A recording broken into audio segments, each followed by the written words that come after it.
Multiverse से आए कुछ ऐसे वैज्ञानिक जो कि स्पेस टाइम पर रिसर्च कर पूरी दुनिया को ही खतरे में डाल देते हैं। अब ये video latest sci-fi series project God particle का दूसरा और आखिरी पार्ट है, सो मेक श्योर आपने इसका पहला पार्ट ऑलरेडी देख लिया हो। पहले पार्ट का लिंक नीचे डिस्क्रिप्शन और ऊपर आई बटन पर मिल जाएगा। सो चलिए अब कहानी को पिछले पार्ट से आगे कंटिन्यू करते हैं। अब जेक ने एना को सारी सच्चाई रिवील कर दी, कैसे वो खुद और एना का बॉस जेसन वे दोनों कभी इस यूनिवर्स से थे ही नहीं, लेकिन इस एना वाले यूनिवर्स में वे आ फंसे और पिछले 30 सालों से वापस क्यों नहीं जा पा रहे। जेक सब कुछ शुरू से बताने लगता है। दरअसल उनके अपने यूनिवर्स में जेक और जेसन वे दोनों ही उनके मेन साइंटिस्ट लिवाई के असिस्टेंट हुआ करते थे, यानी कि उनके यूनिवर्स में वहाँ के लिवाई ने पहली बार वो मशीन बनाई जिससे कि वे मल्टीवर्स में ट्रेवल कर सके, और उसी ने इस एना वाले यूनिवर्स में पोर्टल खोला जिसमें कि लिवाई के साथ वे दोनों भी आ गए। वहीं इसीलिए उनके लिवाई ने ही इस एना वाले यूनिवर्स की लिवाई के लिए भी अपनी टेक्नोलॉजी का एक छोटा सा हिस्सा सौंप दिया, यानी कि वही जैकेट जो कि मल्टीवर्स में ट्रेवल कर सके,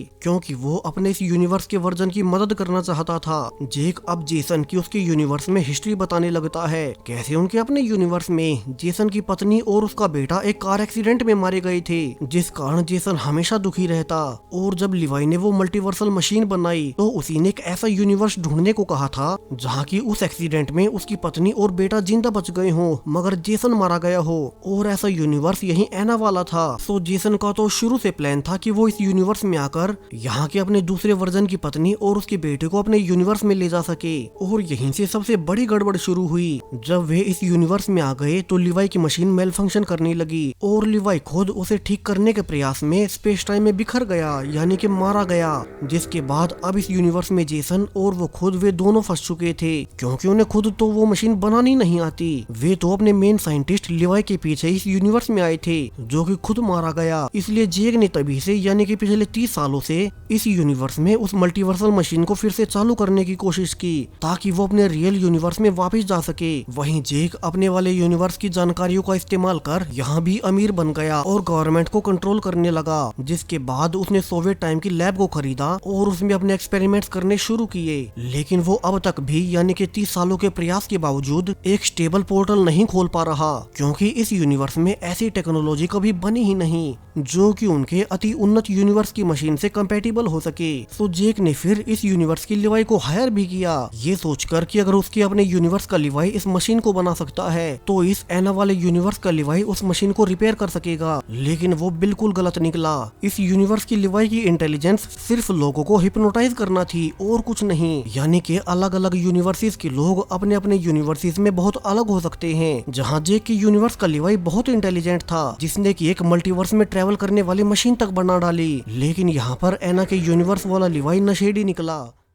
जेक आगे रिवील करना जारी रखता है, ऐसे उन्हीं के फेल्ड एक्सपेरिमेंट के कारण फ्लाइट नंबर 218 27 साल पहले मल्टीवर्स के बीच टेलीपोर्ट हो गई थी और वे कुछ नहीं कर पाए। वहीं कल जो बिल्डिंग के साथ हुआ वो भी उन्हीं की गलती थी, लेकिन जेक की इसमें कोई गलती नहीं। वो तो कैसे भी करके सिर्फ अपने यूनिवर्स में वापस जाना चाहता है। तो अब जेक एना को भी ऑफर करता है कि चूंकि वो और उसकी टीम इतनी इंटेलिजेंट है तो वे जेसन का साथ छोड़कर उसका साथ दें ताकि उसका एक्सपेरिमेंट सफल हो सके और वो अपने यूनिवर्स में वापस चला जाए। यहाँ एना ने देखा कि जेक खुद ही सैम और विकी का इलाज करवा रहा था, यानी कि वो उन्हें मारना नहीं चाहता। वो आगे भी कहता है कि कैसे उसने नोटिस किया एना का दोस्त प्रोफेसर विकी उसके अपने वैज्ञानिकों से कहीं ज्यादा इंटेलिजेंट है, और जो कुछ एक्सपेरिमेंट्स विकी ने उस जैकेट के साथ कर दिखाए उसी के बाद अब जेक चाहता है कि विकी उसके लिए काम करे।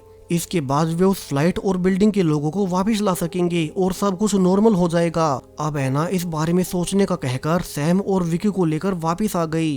वे तीनों सीधा जेसन के पास जाते हैं, जिसने कि अब तक उनसे इतनी बड़ी सच्चाई छिपाई कि कैसे वो खुद अब तक जेक के साथ साथ इस यूनिवर्स से नहीं है, बल्कि वे दोनों तो लिवाई के पीछे दूसरे पैरेलल यूनिवर्स से आए थे। अब जेसन तीनों से वादा करता है कि वो उन्हें सब कुछ जल्द ही बता देगा, लेकिन उससे पहले उसे जेक से मिलना है। जेसन अब जेक से अकेले में मिलने पहुंचा। वे दोनों ही 30 साल पहले इस यूनिवर्स में फंस गए थे, लेकिन उसके बाद से उन दोनों के रास्ते अलग अलग हो गए, क्योंकि दोनों के मिशन अलग थे। जहाँ जेक तो सिर्फ अपनी मशीन को अपग्रेड कर अपने रियल यूनिवर्स में वापस जाना चाहता है, लेकिन जेसन को सिर्फ अपनी पत्नी और बेटा चाहिए। चाहे फिर इसके लिए उसे इस यूनिवर्स में ही क्यों ना रुकना पड़े। वहीं अब जब उनके आसपास और कोई नहीं था तो जेक भी अपनी असलियत सामने ले ही आया कि अगर उसे अपने यूनिवर्स में वापस जाने के लिए इस वाले यूनिवर्स को तबाह भी करना पड़ा तो भी वो पीछे नहीं हटेगा, क्योंकि दोनों एक ऐसा राज जानते हैं जो कि किसी और को नहीं पता। दरअसल जब भी मल्टीवर्स में किन्हीं दो यूनिवर्सेस के बीच पोर्टल खोला जाता है तो स्पेस टाइम के बैंड होने से उनमें से एक यूनिवर्स अनस्टेबल होने लगता है,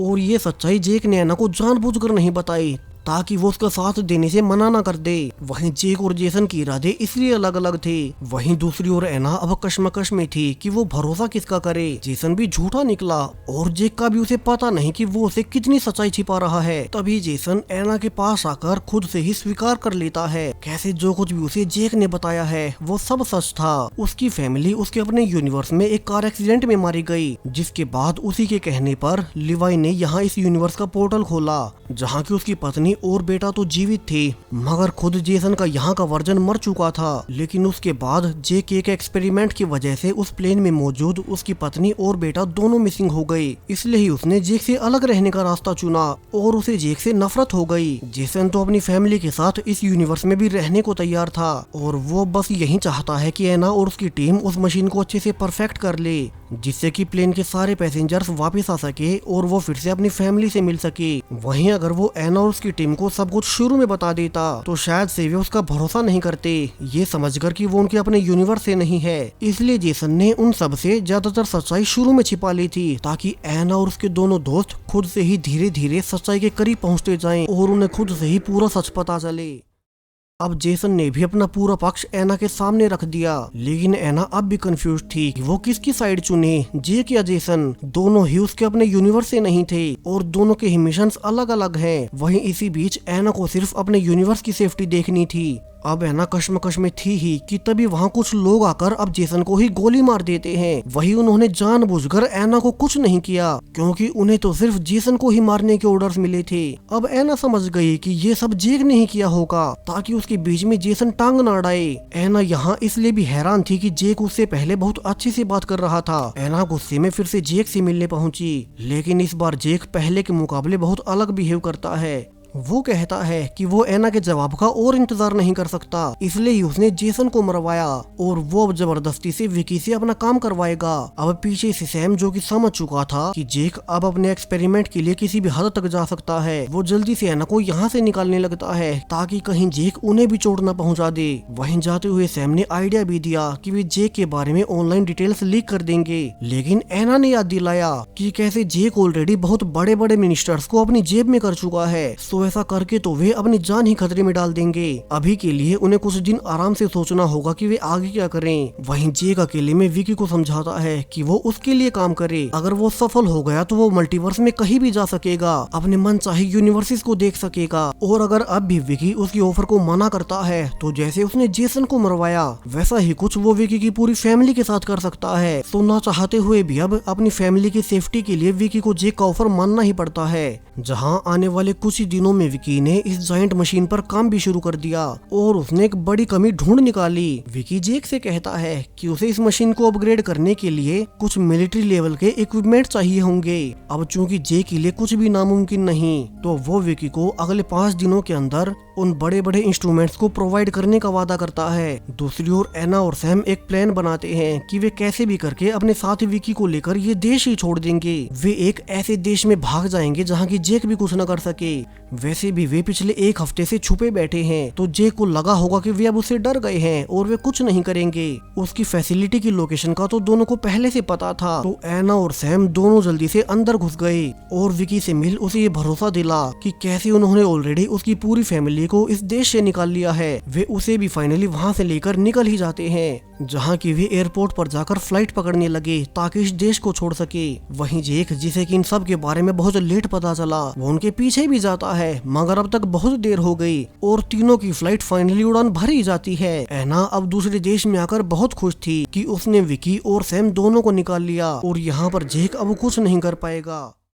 वहीं अब विकी ने उन्हें एक बहुत बड़ी जानकारी दी। वो असल में पिछले एक हफ्ते से जेक की लैब में उसी के एक्सपेरिमेंट्स को सफल बनाने की कोशिश कर रहा था और इसी दौरान उसे वो कारण भी पता चल गया जिसकी वजह से पिछले 30 सालों से जेक कैसे भी करके मल्टीवर्स में पोर्टल नहीं खोल पा रहा था। दरअसल उस मशीन की मेन क्रिएटर लिवाई ने उस मशीन को इस तरह से डिजाइन किया कि उसे ऑपरेट करने के लिए उन्हें एक छोटे कंट्रोलर की जरूरत पड़े और वो कंट्रोलर कोई और नहीं बल्कि उनकी वही जैकेट थी। इसलिए ही लिवाई ने वो जैकेट अपने इस यूनिवर्स के वर्जन को दी थी, क्योंकि उस जैकेट वाले कंट्रोलर के बिना वो जायंट मशीन भी एक स्टेबल पोर्टल नहीं बना सकती। वहीं जेक और जेसन तो लिवाई के पीछे इस यूनिवर्स में आए थे, इसलिए उन्हें इस कंट्रोलर के बारे में कुछ नहीं पता और जेक पिछले 30 सालों से बेवजह ही उस मशीन को चलाने की कोशिश कर रहा था। उसने अपनी इसी बेवकूफी में बहुत से लोगों की जान खतरे में डाल दी। विकी ने ये भी रिवील किया कि ये जानकारी उसे पहले दिन ही पता चल गई थी, लेकिन उसने जानबूझकर जेक को झूठ बोला कि उसकी मशीन को मिलिट्री इंस्ट्रूमेंट की जरूरत पड़ेगी ताकि वो उसे बचने के लिए कुछ समय हासिल कर सके, और ऐसा हुआ भी। एना और सैम ने फाइनली उसे निकाल ही लिया।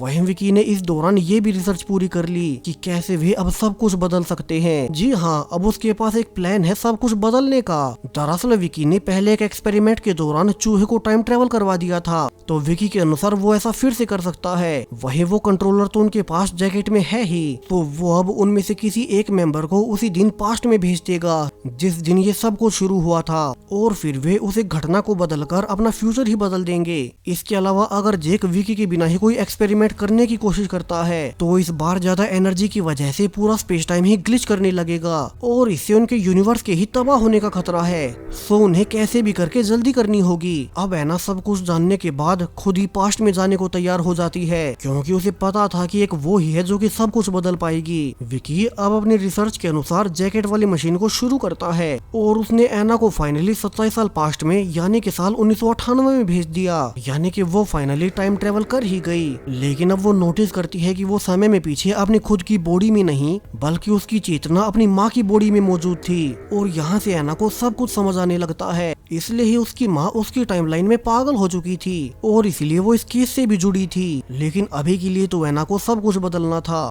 तो वो देखते हैं कि उसी फ्लाइट नंबर 218 के लिए सभी पैसेंजर्स अब एक एक कर बोर्डिंग कर रहे हैं। हालांकि एना को ये समझ नहीं आता कि उसे करना क्या है, उसे क्या बदलाव करना है जिससे कि वो पूरे भविष्य को ही बदल सके।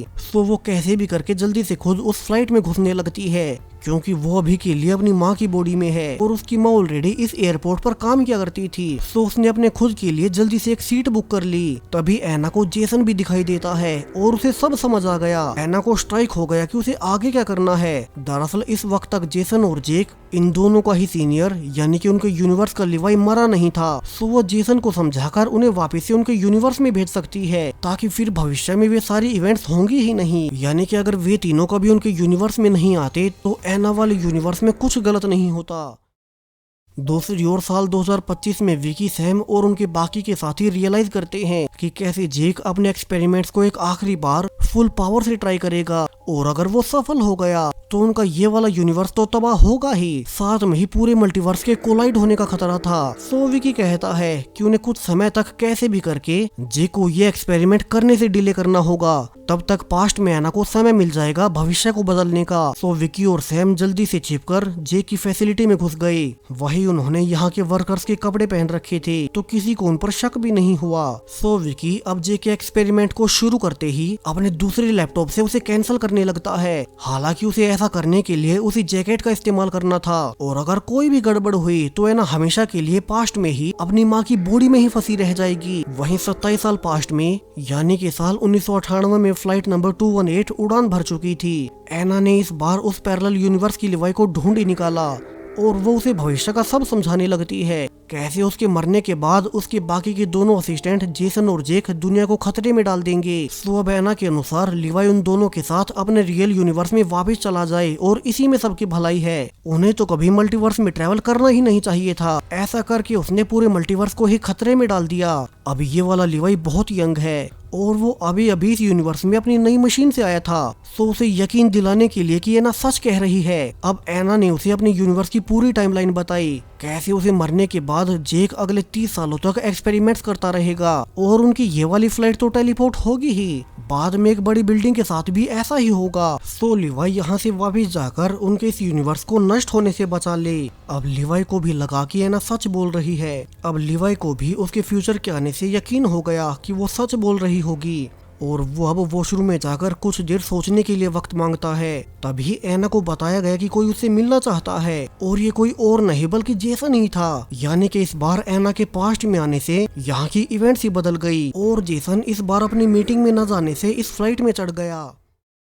अब एना को तो फ्यूचर से पता था कि कैसे ये जेसन लिवाई वाले यूनिवर्स से है, जो कि उस यूनिवर्स में अपनी फैमिली के मरने के बाद यहाँ अपनी फैमिली को ढूंढने आया था। सो एना ने उसे भी सब बता दिया कैसे वो भी 2025 में मारा जाएगा और उसे अपनी फैमिली को भुलाकर अपने यूनिवर्स में वापस जाना होगा। लेकिन जेसन अभी भी रेडी नहीं होता, क्योंकि अगर वो अपने यूनिवर्स में वापस चला गया तो वहाँ उसकी फैमिली नहीं होगी और उसने अब तक सब कुछ अपनी फैमिली के लिए ही किया था। तभी एना को एक और थ्योरी याद आई जो कि उसे पहले विकी ने बताई थी, कैसे जब भी वे पास्ट में जाकर कुछ भी बदलते हैं तो वहीं से एक नई टाइमलाइन क्रिएट हो जाती है। तो क्या पता इस बार इस नई टाइमलाइन में जेसन के पास उसकी पूरी फैमिली हो। वहीं दूसरी ओर साल 2025 में अब तक जेक वो पोर्टल खोलना शुरू कर चुका था और वो पोर्टल कुछ हद तक स्टेबल भी बन गया। तो जल्दी से विकी उसे बंद करने लगता है ताकि उनके यूनिवर्स को कोई नुकसान न पहुंचे। लेकिन तभी पास्ट में इस बार यंग लिवाई एना की बात मान ही लेता है और वो सब कुछ रिस्टार्ट करते हुए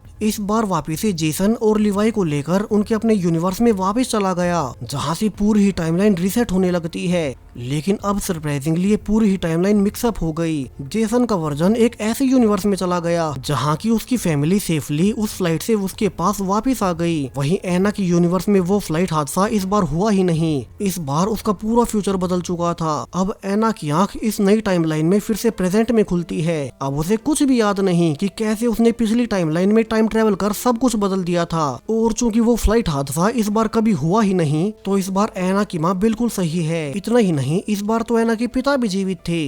यानी कि एना इस नई टाइमलाइन में अपने पेरेंट्स के साथ बहुत खुश है। वहीं उसकी पिछली टाइमलाइन के बाकी के साथी विकी, सैम और बाकी सब अपने अपने जीवन में बहुत खुश हैं। हालांकि इस बार तीनों ही एक दूसरे को जानते तक नहीं, क्योंकि उन्हें इस बार साथ आने की कोई जरूरत पड़ी ही नहीं। हर कोई अपने अपने निजी जीवन में बहुत खुश है क्योंकि वो हादसा नहीं हुआ। और इसी हैप्पी एंडिंग के साथ प्रोजेक्ट प्रोमेथियस ये पूरी ही सीरीज यहीं पर खत्म हो जाती है। सो अगर आपको ये सीरीज पसंद आई हो तो ऐसी ही एक और सीरीज आपको स्क्रीन पर दिखाई दे रही होगी। और तब तक मेरी अगली सीरीज के आने तक आप इसे एंजॉय करें। Thank you.